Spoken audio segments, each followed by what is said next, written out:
Metal Gear, Silent Hill, Castlevania, and now Yu-Gi-Oh!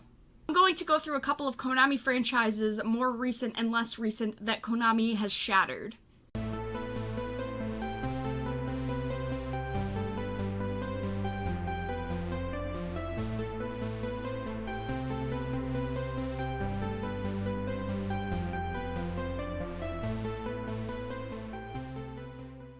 Silent Hill, 1999 to 2015, 10 games and 2 movies. This was a strong series. Konami killed it. Silent Hill was a series that defined psychological horror by constructing a hellish town and grotesque characters representative of the faults of the game's main protagonists. Psychological horror works so well because it is much more effective at creating atmosphere and longer-lasting suspense than jump scares. This was something that wasn't as largely used. Look how the Duffer Brothers used it as a major, if not the largest influence in Stranger Things, and to let something like this die is foolish.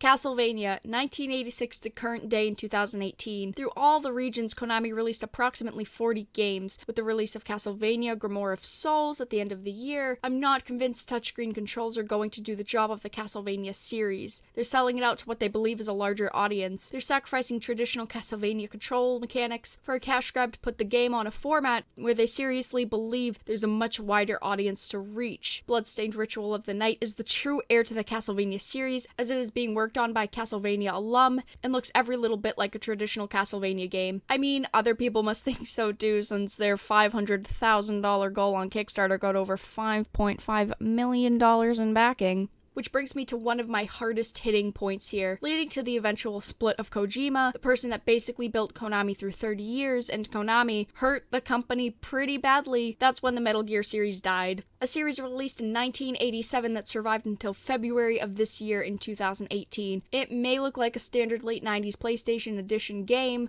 but beneath the graphics that admittedly look pretty dated nowadays lies one of the rarest treasures, a game that truly defined an entire genre. Even today, few games even Kojima himself made have had similar impact. Paying for a second save slot, paying for an experience bonus, paying for extra inventory, this is what ended up defining the end of the series for most people. It just wasn't the same without the boss himself. One of their most recent additions, Yu-Gi-Oh! Duel Links, has over 80 million downloads. They claim that's over 9.5 billion duels that have been played and 1.1 billion cards opened. The rarest card in the game has only been found by 45,891 players. But where are all of the players? This is the only reason Konami did well for sales last year, and their sales were still down. I've played a ton of games of Duel Links and I have one question. Where are the 80 million players? You can go on Duel Link Reddits. How do you get 80 million players? This is almost as many sales as Wii Sports were sold and creeping up on GTA 5, which is the best-selling game of all time at 95 million copies besides Tetris and Minecraft. Of course, Minecraft. Can you answer me how many people out of those 80 million players are active? How many of those players had multiple downloads? How they killed Metal Gear, Silent Hill, and Castlevania is shocking. And now, Yu-Gi-Oh! 1999 in Japan and March 2002 in North America, the prize pool, or lack thereof, is something that hurt the game since the very beginning. It was a bad decision overall, even though the creator didn't want the game to be anything more than a children's card game. The game has evolved since then and did survive that awful decision, though there was a recent rule change that I've seen almost every player now question the future of the game. Starting June 1st, 2018, all Yu-Gi-Oh! TCG organized play will use brand new end-of-match procedures. If time is called while duelists are in the middle of a game, the current game must have a decision, win, loss, or draw. Once the current game has concluded with a decision, determine the winner of the match by determining the number of game wins or game losses each duelist has for the current match. The duelist with the most game wins will win the match. This means people are going to play out game 1 perfectly fine, then whoever won round 1 out of 3 will stall to attempt to run the clock to the 40-minute mark while holding the upper hand within the game. I have heavily criticized Yu-Gi-Oh! For what I believe are new mechanics that are badly designed, a toxic community, but I didn't truly think these things would bring the game to any quick demise. But now my mind has changed with the newest ruling in competitive play.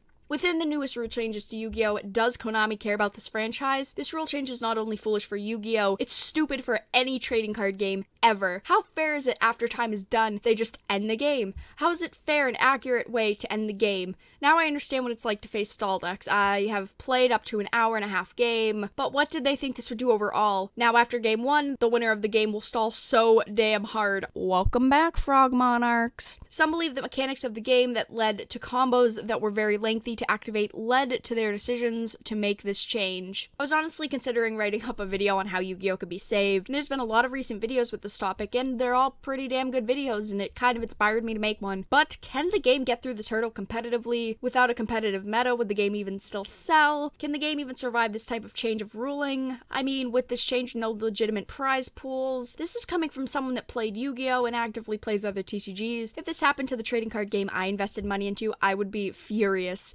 This is a huge change to the game and overall how it's played. So now the question is this: does Konami care about their franchises? As history tells, not really. And with what they recently did to Yu-Gi-Oh, I have to ask not only myself, but all of you guys, is this going to be another page in the book of Konami history for killing a franchise? Thank you so much for watching. Make sure to subscribe and turn on notifications if you enjoyed and want to watch more of my content. If you want to support me in what I do here on YouTube, ways such as my Patreon are linked in the descriptions of every video I make. I hope you guys enjoyed, and I'll talk to you guys again really soon.